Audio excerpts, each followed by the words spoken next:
Hari-hari ini TikTok ini paling ramai kalau kita nonton berita, apalagi seputaran hukum, apalagi orang-orang terkenal. Kemarin ibu-ibu di gereja hanya omong Nikita Mirzani terus. Dan sudah omong Nikita Mirzani lagi bawa-bawa nama kejaksaan lagi. Ya ini kita nonton media begitu, jadi saya juga bingung. Arahnya kemana, bilang ini putar rekaman apa segala macam. Tahu Nikita Mirzani punya model kan seperti itu, ngotot-ngototan. Saya tidak ada urusan dengan itu, tetapi di kesempatan ini sebagai mitra bagi keluarga besar Kejaksaan Tinggi, Kejaksaan Negeri yang ada di NTT atau Kupang dan sekitarnya ini, saya sebagai hamba Tuhan Yesus terus mau mengingatkan kita bahwa sebagai jaksa beragama Kristen, kita punya satu undang-undang yang lebih tinggi dari undang-undang di negara ini, yaitu firman Allah.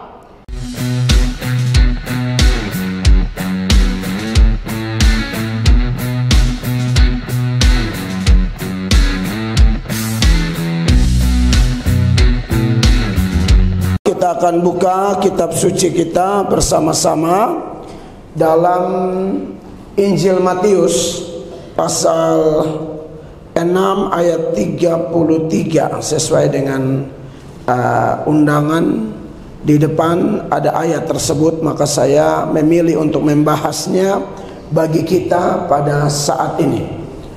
Matius pasal 6 ayat 33, sama-sama baca 1, 2, dan 3. Tetapi carilah dahulu kerajaan Allah dan kebenarannya, maka semuanya itu akan ditambahkan kepadamu. Bapak Ibu terkasih, tema yang saya angkat sesuai dengan ayat ini, yaitu carilah dahulu kerajaan Allah dan kebenarannya. Di negara Indonesia ini ada undang-undangnya sendiri, ya. Begitu pula dengan kerajaan Allah. Jadi kerajaan Allah itu punya undang-undangnya sendiri, yaitu kebenaran firman Allah, ya. Firman Allah berkata dengan jelas bahwa firman yang kita punya ini, Alkitab, Kejadian sampai Wahyu, ini adalah firman Allah. Dan kalau hidup di luar ini, itu yang disebut dengan dosa.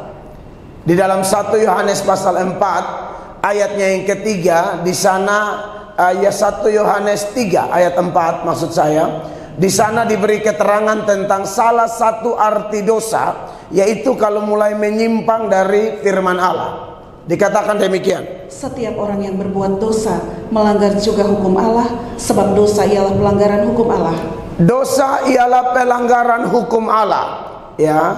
Hari-hari ini TikTok ini paling ramai kalau kita nonton berita, apalagi seputaran hukum, apalagi orang-orang terkenal.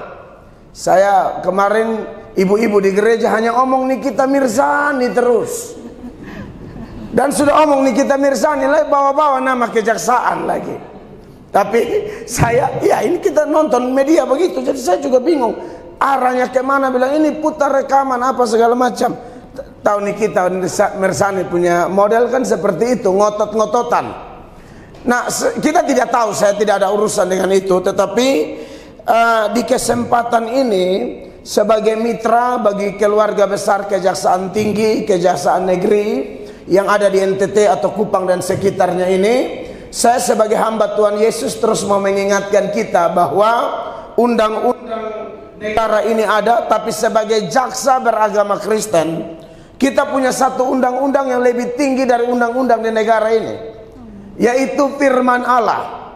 Di negara ini para jaksa adalah penegak hukum, tetapi sebagai orang Kristen, saudara adalah penegak hukum Tuhan, penegak keadilan yang berasal dari Tuhan. Di zaman Mika mengeluh karena banyak sekali orang-orang yang sudah tidak lagi hidup dalam mentaati hukum. Sasaran surat Mika sebagai pembanding itu dialamatkan kepada para pemerintah, penegak hukum, bahkan hamba Tuhan yang sudah mulai dikacaukan motivasinya dengan persoalan uang. Ini kita bisa lihat di Mika pasal 3 ayatnya yang kelima. Mika pasal 3 ayat 5, firman Allah berkata demikian.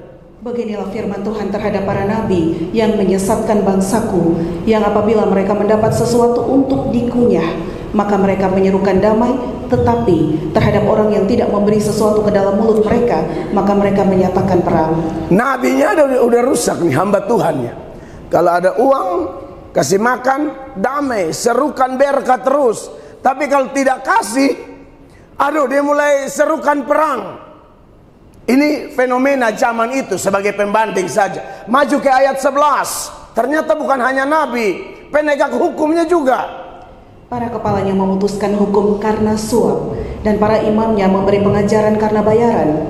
Para nabinya menenung karena uang, padahal mereka bersandar kepada Tuhan dengan berkata, bukankah Tuhan ada di tengah-tengah kita? Tidak akan datang malapetaka menimpa kita.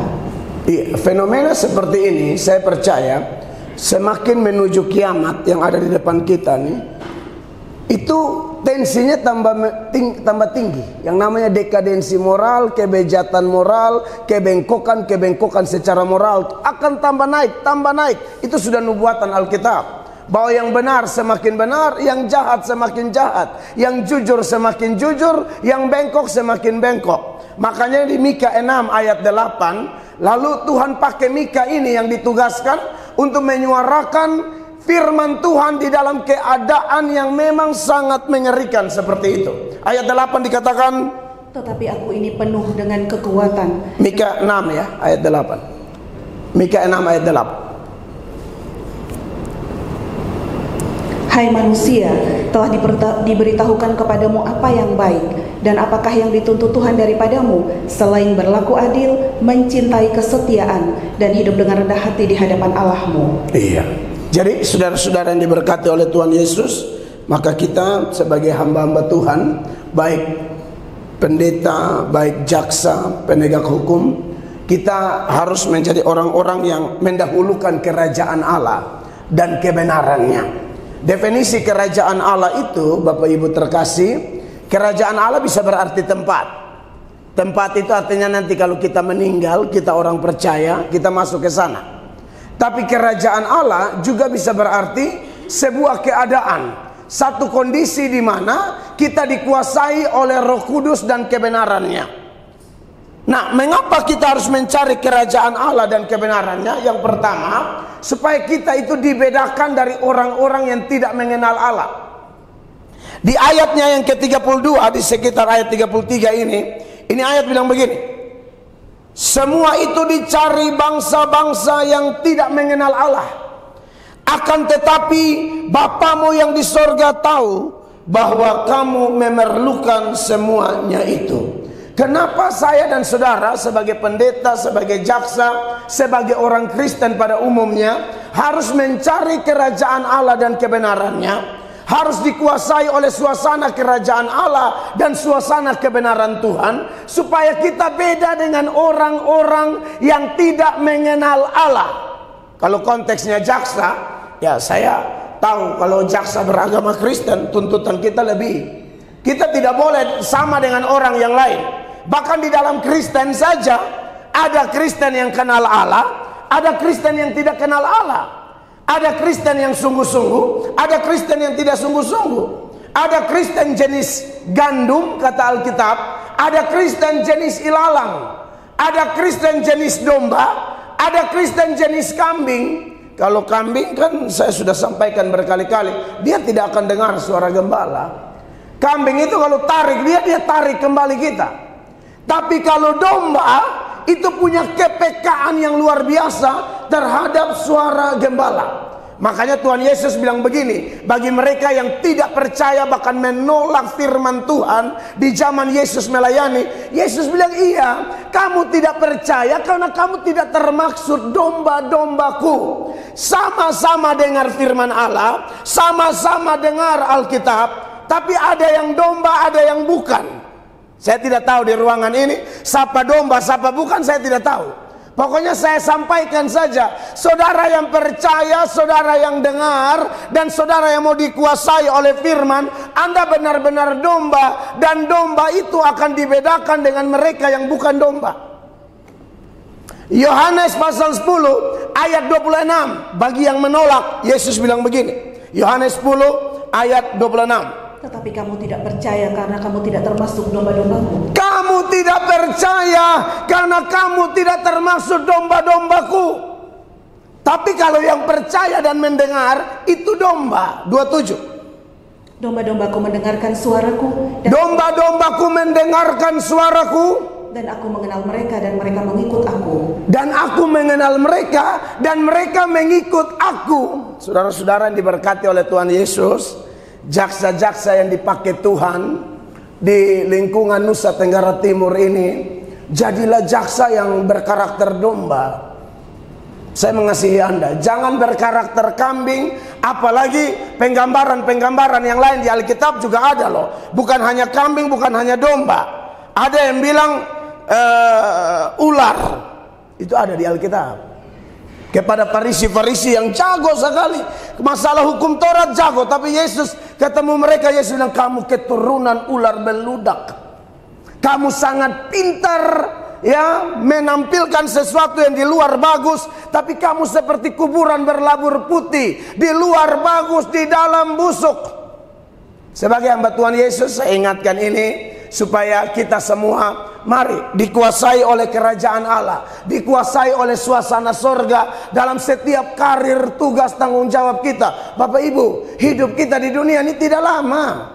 Siapa yang bisa hidup lama-lama? Tidak lama. Semua kita akan menghadap tahta pengadilan Allah dan mempertanggungjawabkan semua yang kita kerjakan, semua yang kita lakukan selagi kita hidup di dunia ini. Itu tidak ada yang bisa lolos.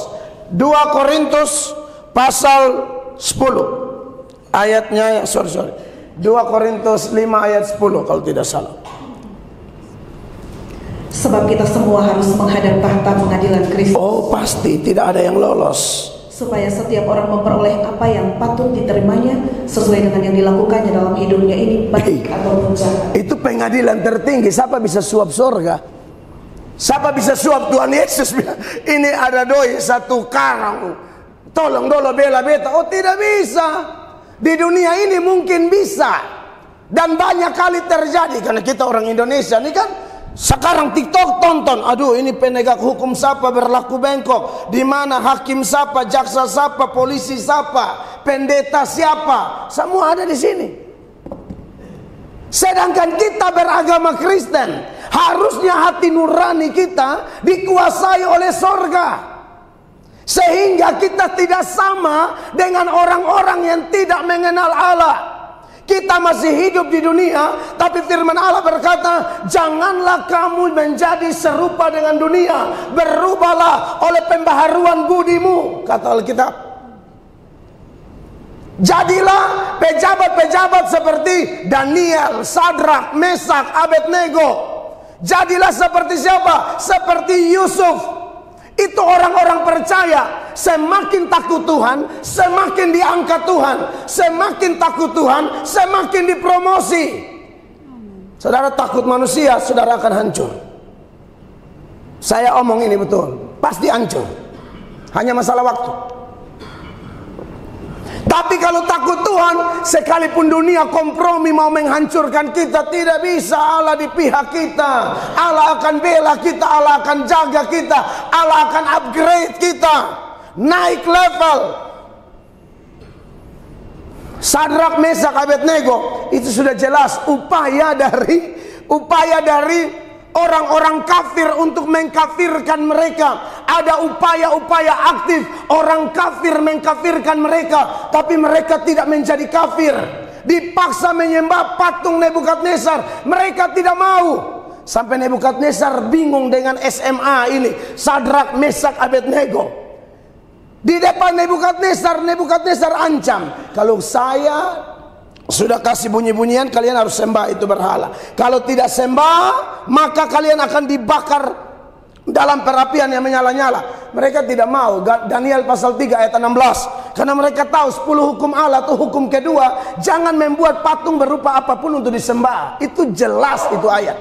Perhatikan. Lalu Sadrak, Mesak, dan Abednego menjawab Raja Nebukadnezar, tidak ada gunanya kami memberi jawab kepada Tuanku dalam hal ini. Tidak perlu. Tuhan mau ancam, Tuhan mau rasa diri hebat, kami tidak peduli. Terus, Jika Allah kami yang kami puja sanggup melepaskan kami, Amin, maka Ia akan melepaskan kami dari perapian yang menyala-nyala itu dan dari dalam tangan-Mu ya Raja. Terus, Tetapi seandainya tidak, hendaklah Tuanku mengetahui ya Raja, bahwa kami tidak akan memuja dewa Tuanku dan tidak akan menyembah patung emas yang Tuanku dirikan itu. singkat cerita, kan raja marah. Ini orang penguasa kalau dilawan, walaupun kita benar dia salah, tapi kalau yang tidak takut Tuhan kayak Nebukadnezar, kau habis. Ya, saya pemimpin di sini, saya paling ditakuti orang, kira-kira begitu. Tapi Anda lihat, ini orang-orang berani berontak demi kebenaran. Harusnya kalau demi kebenaran, ya resiko apapun, cobalah. Saudara akan lihat Tuhan, pembelaan Tuhan sempurna atas kita. Tapi Anda lihat apa yang terjadi.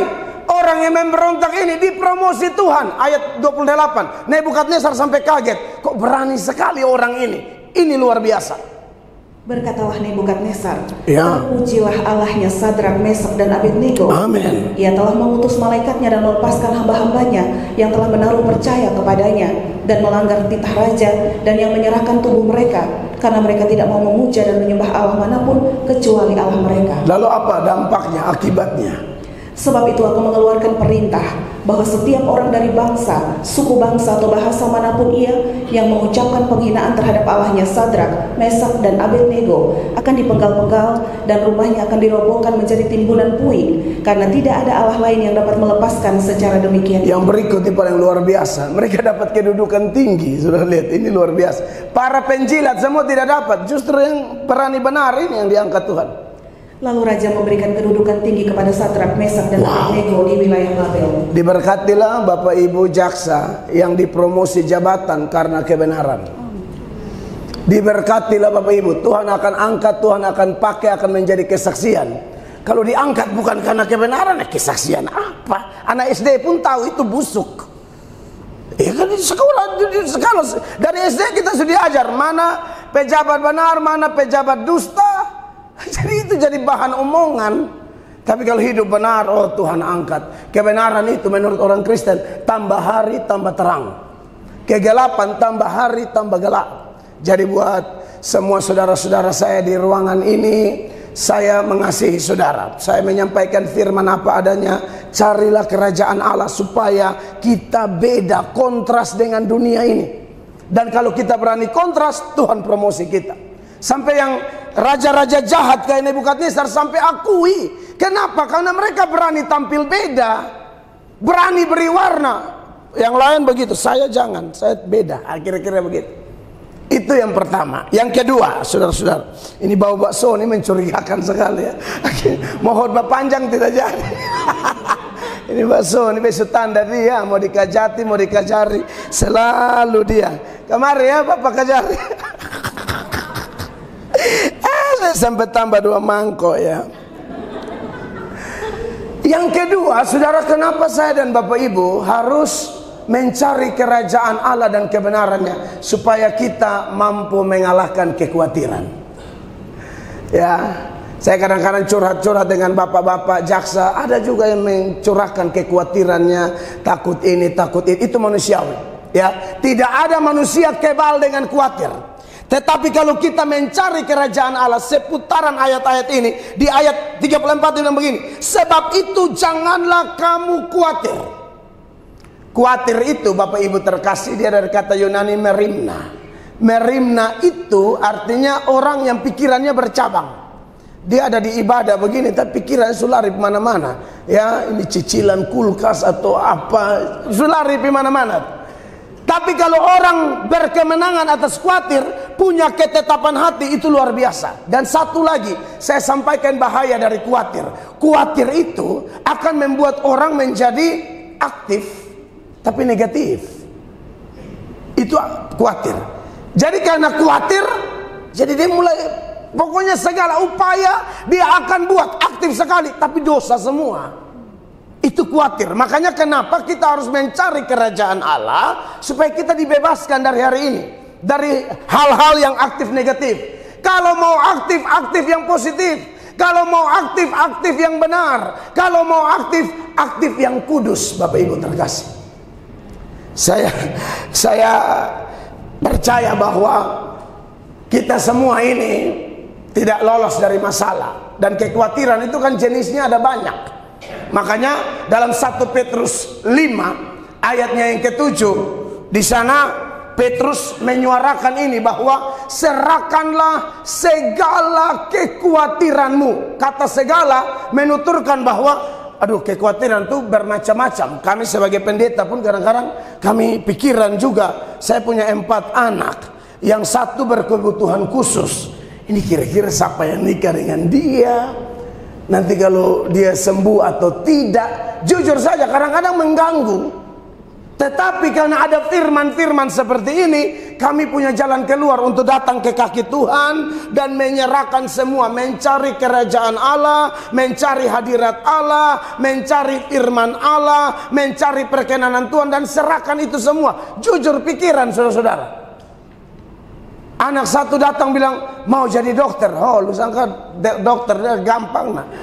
Gitu doi di pohon. Coba aja itu 1 Petrus 5 ayat 7. Serahkanlah segala kekhawatiranmu kepadanya, sebab ia yang memelihara kamu. Amin.